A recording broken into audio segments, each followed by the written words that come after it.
아침에 나로 주의 인자한 말씀을 듣게 하소서. 성도 여러분 안녕하세요. 목요일입니다. 오늘도 하나님의 사랑이 여러분들의 삶의 자리에 가득하기를 간절히 소망합니다. 말씀 한 곳 봅니다. 요한복음 16장 16절부터 24절까지의 말씀을 봉독해 드립니다.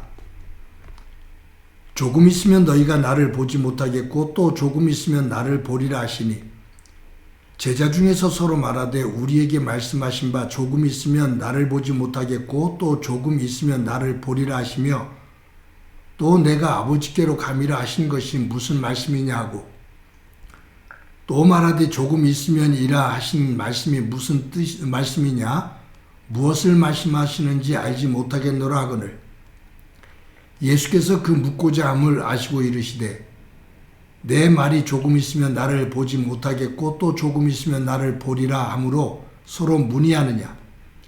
내가 진실로 진실로 너에게 이르노니 너희는 곡하고 애통하겠으나 세상은 기뻐하리라. 너희는 근심하겠으나 너희 근심이 도리어 기쁨이 되리라.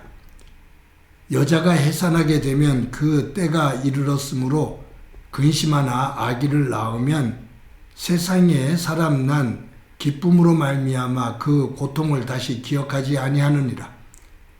지금은 너희가 근심하나 내가 다시 너희를 보리니 너희 마음이 기쁠 것이요 너희 기쁨을 빼앗을 자가 없으리라. 그날에는 너희가 아무것도 내게 묻지 아니하리라.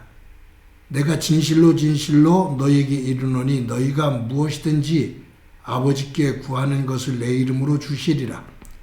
지금까지는 너희가 내 이름으로 아무것도 구하지 아니하였으나 구하라 그리하면 받으리니 너희의 기쁨이 충만하리라. 아멘. 올해는 유난히 더 추웠던 것 같습니다. 저도 이제 나이가 좀 들면서 추위를 더 타는 것 같기도 하고요. 지난 20일이 계절의 어떤 절기로 본다면 대한이었습니다. 가장 추운 날이다 그 말이죠. 그 대한이 지나고 한 열흘을 조금 더 지난 2월 3일이 입춘이었습니다. 이제 봄으로 들어섰다 그 말이죠. 그리고 2월 18일이 우수입니다. 물이 흐르는 거죠. 쌓였던 눈이 얼음이 녹으면서 물이 흐르기 시작합니다. 이제 우수가 지났어요.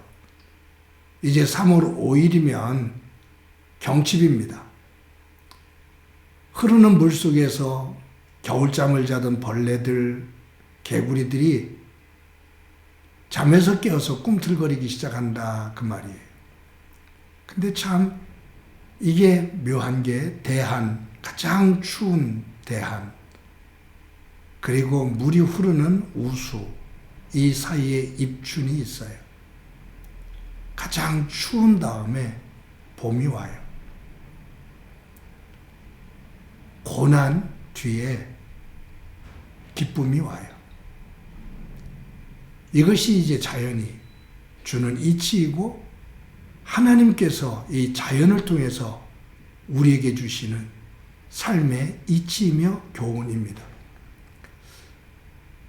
제가 색깔 가운데 좋아하는 색깔이 하나 있는데 연녹색이에요. 봄이 되어지면 나무들마다 푸른 잎을 내놓기 시작합니다.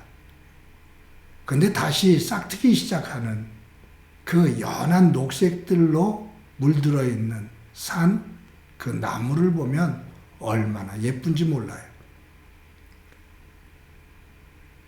그 색을 보고 있으면, 그 나무와 그 산을 보고 있으면 그냥 마음이 포근해지고 희망을 품게 됩니다. 그것은 뭐냐 하면 추운 겨울을 넘어 꽁꽁 언 겨울, 모든 생물들, 모든 나무들이 죽어 있는 것처럼 앙상하게 가지만 남아있던 그곳에서 새싹이 돋아나고 새 잎의 그 연녹색에 그 색깔로 가득 차 있을 때 거기서 생명력, 희망을 보지요. 오늘 예수님께서 16절에서 이처럼 말씀하시잖아요. 조금 있으면 너희가 나를 보지 못하겠고 또 조금 있으면 나를 보리라. 이게 꼭 무슨 스무고개 같은 수수께끼 같은 그러한 표현이잖아요. 그런데 이 말을 들은 제자들이 조금 있으면 나를 보지 못하겠고 또 조금 있으면 너희들이 나를 보리라라는 이 말씀이 무슨 의미야? 라고 제자들이 서로 수군거려요. 그때 예수님께서 너희들이 조금 있으면 나를 보지 못하고 또 조금 있으면 나를 볼 수 있다라고 한 내 말을 가지고 서로 너희들 생각을 나누느냐, 서로 혼란이 왔느냐라고 말씀하시면서 이제 당신의 죽음과 당신의 부활에 대한 이야기를 암시하는 거예요. 세상으로 인해 내가 죽음으로 말미암아, 즉 예수님께서 죽음으로 말미암아 너희들이 곡하게 될 거고 너희들이 애통하게 될 거다. 그러나 세상 사람들은 기뻐한다. 그러나 너희들이 곡을 하고 애통해하는 그것이 시간이 조금 지나면 기쁨이 될 거다. 그러면서 예수님께서 주시는 말씀이 여자가 아이를 해산할 때 그 고통이 있는데 그 아이를 출산한 이후 그 아이를 품에 안는 기쁨은 세상의 어떤 기쁨보다도 크다라고 말씀하셔요. 즉 조금 있으면 너희들이 나를 보지 못할 거다. 즉 예수님의 십자가의 죽음을 의미하죠. 그러나 조금 후에는 너희들이 나를 보게 될 거다. 부활하신 모습을 봐요. 예수님께서 죽으실 때 제자들이 애통해하고 두려움에 떨지요. 그런데 예수님께서 부활하신 모습을 볼 때 그 죽음의 권세를 깨신 예수님 안에서 기쁨과 부활의 소망을 갖게 되어진다. 그 말입니다. 여러분, 오늘 본문을 통해서 예수님께서 우리에게 주시는 말씀이 어떤 의미냐면 십자가의 고난의 면류관, 가시 면류관, 십자가 위에서 쓰신 가시 면류관이 없으면 부활의 면류관이 없다 그 말이에요. 십자가의 고난이 없이는 부활의 영광이 없다 그 말이에요. 저도 여러분도 이 십자가의 고난을 기뻐할 사람은 아무도 없죠. 이 십자가의 고난을 그냥 넘어갔으면 좋겠죠. 그리고 부활의 영광만 있으면 좋겠죠.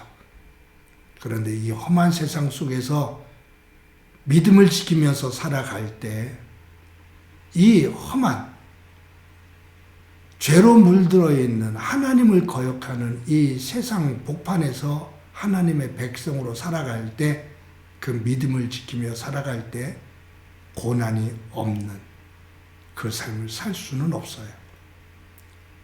갈등이 없는 삶은 살 수가 없어요. 어느 순간에 손해보는 것이 없이 살 수는 없어요. 믿음의 길은 이 세상에서 믿음을 지키면서 사는 그 삶 자체가 힘이 들고 어려워요. 어떨 때는 지치고 어떨 때는 믿음 때문에 손해도 봐요. 그런데 분명한 것이 있어요.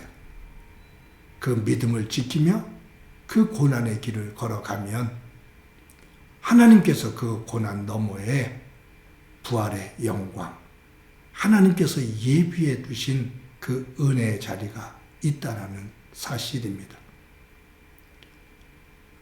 사랑하는 성도 여러분, 추운 소환과 대한을 넘어 입춘이 되어지고 우수가 지나고 그리고 이제 경칩의 시간으로 흘러갑니다. 우리의 영적인 모습이 소환과 대한을 넘어 입춘과 우수와 경칩으로 그 사이에 흔들어대는 꽃샘추위가 있겠지만 우리의 믿음을 뒤 흔들어 놓고자 하는 그러한 유혹과 시험이 있겠지만 믿음 안에서 잘 이겨내고 그 믿음의 꽃을, 믿음의 새싹을 활짝 피우는 믿음의 봄을 맞이하는 저와 여러분이 되어지기를 간절히 소망합니다. 한번 기도합니다. 하나님 감사합니다. 추운 수한과 대한을 지나 입춘과 우수와 이제 경칩을 앞두고 있는데 저희들이 이 세상에서 살면서 수한과 대한처럼 춥고 두렵고 어두운 시기들, 그 사건들을 경험하며 살 때가 있음을 고백합니다. 그러나 그 속에서 무너지지 않게 하시고 그 속에서 믿음의 봄에 소식을 전하며 새싹을 돋게 하고 꽃망우리를 터뜨리는 믿음의 봄을 맞이할 수 있는 저희들 되도록 은총 베풀어 주옵소서. 오늘도 굳건한 믿음의 자리에 우뚝 서기를 소망하며 예수님의 이름으로 기도드립니다. 아멘.